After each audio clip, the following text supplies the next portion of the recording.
brings us to the next unbelievable subject.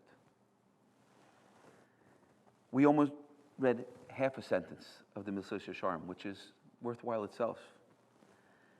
It says that our sages are quoted as saying, "Sha'adam lo nivra ela l's'aneg al Hashem." A person was created for pleasure, but the pleasure that the person was created for is the pleasure of Hashem. That means Hashem is the source of pleasure. He knows how to make a flower. Hashem knows how to make honey. Hashem knows how to make the love between a parent and a child. A blue sky, a spring day, a warm bath, ice cream, to make a tongue, to appreciate these things, eyes to appreciate them. Misam Pela Adam, to give a mouth, to have the ability to speak. And therefore, the source of this pleasure is Hashem. But the ultimate pleasure is when, in the next world, he's going to say in a second.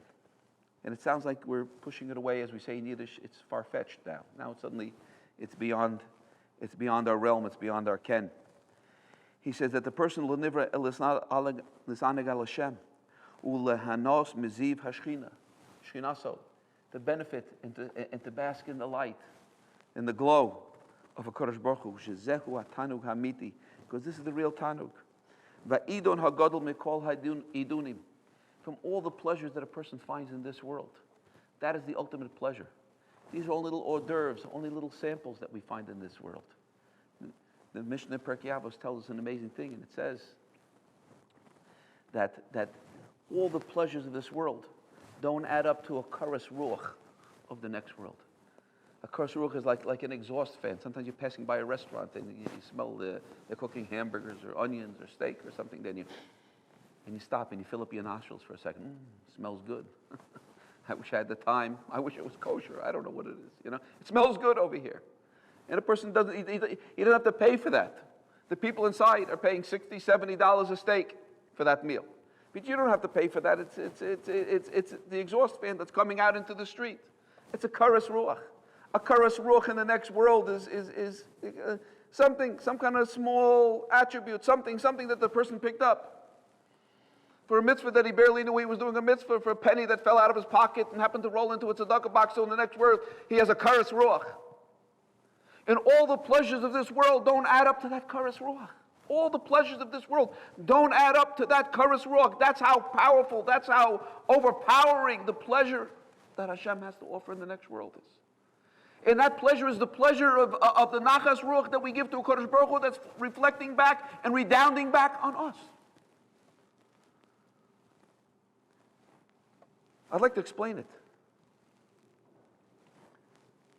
with a powerful, amazing experience that happened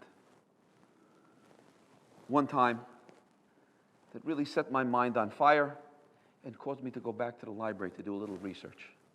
I had a fellow come knocking on my door on a Thursday night. There's a fellow who used to live in our community. He was struggling to be something a part of the community, yet he was something apart, living apart. He had a whole menagerie, a whole host of animals that he was taking with him. And he couldn't stay in a place because who could take a fellow that had a whole farm, a whole zoo with him? For him to rent an apartment, but everywhere he went with his animals. And we're talking about not just a few animals. And this Thursday night, he comes knocking on my door, a big emergency. And I said, what is it? What is it? And he tells me, you'll see, everyone will see, you'll find out, everyone will find out. And he was talking in riddles. I didn't know what he was saying. But then it began to dawn on me. He says, when I get rid of my animals, and then everyone will say, what are you talking about? Where are you going to get rid of your animals? How are you going to get rid of your animals? What are we going to see? And then it started to occur to me that he wanted to, how do you want to say, the worst crime in the universe is the person, he's ready to eliminate himself. He's ready to kill himself. He wanted to commit suicide. I mean, I don't even like the words to come onto my lips over here, but that's what he was intending to do. That's what he was aiming to do to himself. And therefore, I realized I was in a very, very tight place, and I had to talk this fellow out of not doing what he was planning to do. But I figured if he came here that night to talk to me, then maybe he was just looking for a hand to stretch out to him. And I told him, I said, you can't do that. You can't do that because I love you, and you know I care about you, and I was always nice to you, and I will always be nice to you. And you know what a hurt that would be to me? if you went and you did that after coming to me tonight, no, I can't let you do that. And don't do that to me. And we had a whole night, and eventually by the middle of the night, the end of the night, he started reading some poetry, reciting poetry he had written, and I started reading and reciting poetry that I had written, and I said, I'd like to see that stuff. I felt comfortable with him leaving by the end of the night. And I asked him, so what makes you think it's going to be better if you suddenly jump out and escape from this world? And he told me he had read someplace, or he saw something, or maybe he had tripped on something, I don't know, whatever, that gave him the feeling that there's some kind of like attractive glow, there's some sweet, white, alluring light that he wants to go to, he wants to try to attach himself to. Very, very nice. So I remembered I had read something once. I went back to the library. I said, please come back to me tomorrow. We had finished the cookies that we needed for the Erev Shabbos cookies, and we drank a lot of coffee. And I told him, I want to see the poetry tomorrow. Bring it back to me. The next day he came back, and I went to the library, and I took out a book. And inside this book, I think it's called Life After Life, by Raymond Moody, something. The fellow had written many books about the experiences that people had near-death experiences. And amongst the generic experiences, the things that I wanted to show him was that people who had failed, aborted suicides, what had they experienced? And after giving many different accounts of people who had gone to the next world, they had a heart attack on a, God forbid, on a hospital bed, and they floated up to the next world. They went to an embracing, loving, beautiful light that was welcoming them. The people who had committed suicide, who had done the worst thing, the Talmud says, Ezehu tipesh, who's a fool, hama'abed kol masha biyado, he destroys, the Gemara in Chagigah says he destroyed everything's in his hand. He fellow destroyed everything. He gave away his life. And when he was greeted to the next world, that warm, embracing light that they were anticipating said, you fool! You fool! You gave away the gift of life! How could you do such a thing? You forfeited life. You took the chocolate milk and you spilled it on the white couch, and now you want more chocolate milk. You want to be rewarded for it. You took a $1,000 bill and you lit a cigar with it, and now you want another $1,000 bill. You want to be applauded. You ruined the gift that I gave you. I gave you an opportunity and you threw it away. And I wanted him to see that, and I wanted him to experience those words. And I think it was enough to scare him, because I used to see him riding around on his bicycle for many, many years afterwards. He didn't do what he was talking about doing that night, ultimately. But in the meantime, I read a couple of pages further, and that was the big prize that I want to share with you. And that prize was, a woman was describing an incident that she was having, an experience that she was having that she went into. She saw life as a series of dots. And if you ever take a look at a picture of a person, right, and you look at it with a jeweler's loupe, you're not going to see over there a nose and eyes. If you look at it with depth, with microscopic depth, you're going to see dots. You're going to see pixels. And those pixels adds up to produce an eye and a nose and an ear. There's no eyes and nose and ear there. There's no tongue. There's no mouth. There's no hair. It's pixels. It's all a combination of dots. So this woman ultimately saw that her life was a series of dots, and she decided she's going to go into one of those little dot files over here. She's going into one of those .coms. There she was. She went in. And in there, it was an experience that happened 35 years earlier. And she was in a department store. I'll never forget reading about this. It was fascinating. There's a young girl that had become separated from her mother. You can imagine in a department store, a young girl doesn't know where her mother is, what a big anxiety she's going through. And this woman took charge of the situation. She took this child and put her up on a counter. And she was talking to her and said, you see, they just announced over the PA system that, would such and such come to pick her up on the 3rd floor, so your mother knows that you're here and she's coming and you'll be reunited with your mother soon. And she was calming this girl down. Now, most of the time when we're talking to other people, we don't feel what they're feeling. We're talking to somebody else, I can maybe sense from their facial expression, but I don't feel what they're feeling. I can only intuit what they might be sensing, what they might be experiencing, but I don't experience what they experience. This woman writes, in that world, without barriers, in the world of neshama already, she was beginning to feel, and she could feel amplified and magnified what this young girl was experiencing, that the calming of the nerves and the good feelings in the beginning of the salve that she was putting on her wound, she was feeling that, what the girl was feeling. And she said it was the most delightful, the most incredible feeling that anybody could possibly ever imagine in the whole universe. And she said, wow, that was incredible. I felt what I was doing, what I was accomplishing while I was doing this, a small act of kindliness with this young lady, with this young girl. So she pulled out of that bunch. She goes, oh, let me go into this little dot over here. And she went into another little chamber. And she pressed on that icon, whatever it is, and another scene opened up from her life. And that scene was, she was making hurtful words. She was saying, Onas Devarim, hurtful words to her mother, and she felt the ouch and the pain that she was inflicting on her mother. And they gave a number of different accounts like this. And afterwards, the Gentile author writes the following thing. She says the following thing. And I remember describing this to an Israeli cab driver. On our way from Tel Aviv to the airport, and we passed by, and we saw what I guess amounts to the monolith, which is the Pentagon of the United States. Tall building. And I told him what this Gentile author had said. She says, if that's the experience of the next world, that you live and you relive whatever it is that you did to and whatever you did for somebody else. Listen to this.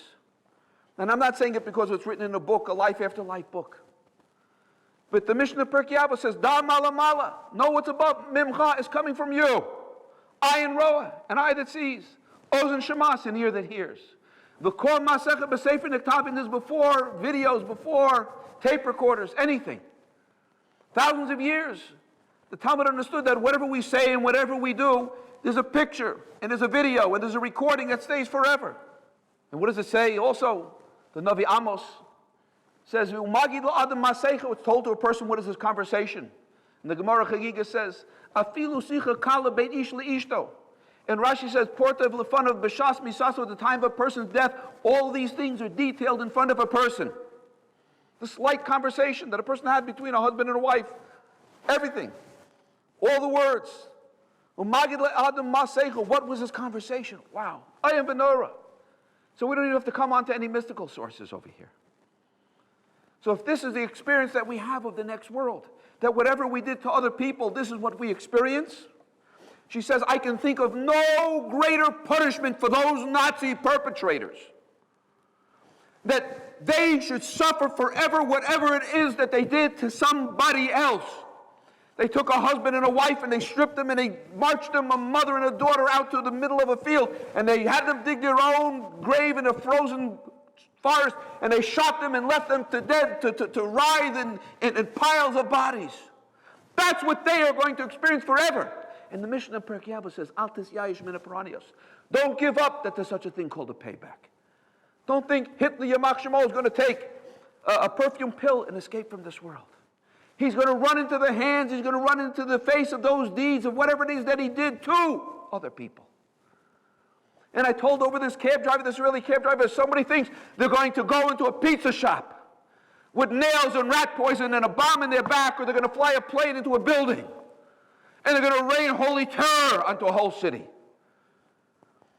And they're going to leave grieving people and lingering pain. And they think that they're going to some club where their intimate pleasures are going to be taken care of in the next world. They got another thing coming.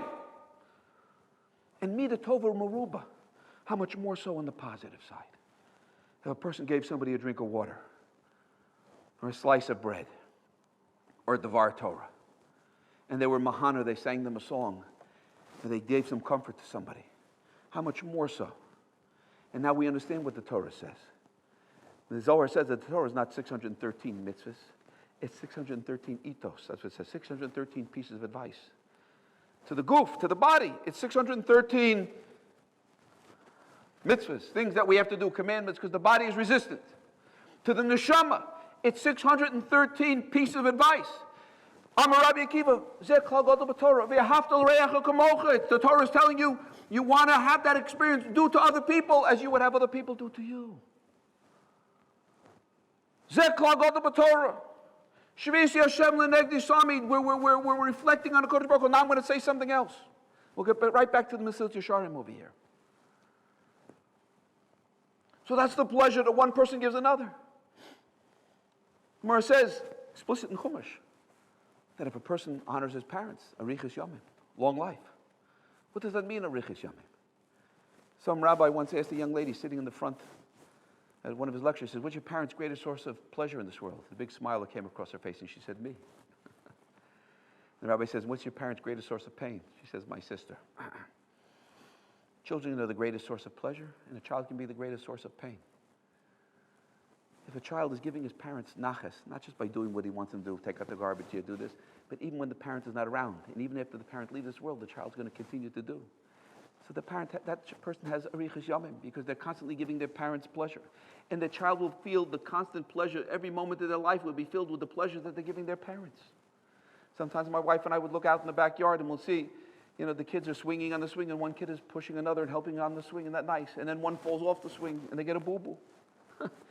And he said, what's going to happen next? You see the big older sibling now, kisses the boo-boo and brush off their brother and sister. Not only are they going to get the pleasure that they gave their brother and sister by helping them feel better, but there's a wide-angle lens that includes that the parents are also getting pleasure from what the child is doing. And they're going to get the pleasure that the parents have from the actions and from the attitude and the deeds of that child. But there's a wider angle lens. And the wider angle lens includes HaKadosh Baruch Hu b'chvodo b'atzmo. This is what the Mitzvah Shisharim says. Ha'adam lo nivra el l's'aneg el Hashem. They're going to get the pleasure that they gave to HaKadosh Baruch Hu. Every mitzvah ben adam l'chaveru is a mitzvah ben adam l'makom, is also a mitzvah between man and man is a mitzvah between man and God. The Baal Shem Tov says, if you love the children, you love the Father. Anybody who loves my kids and appreciates my kids appreciates me.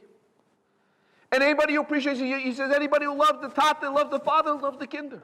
And if you love HaKadosh Baruch Hu, you love his children too.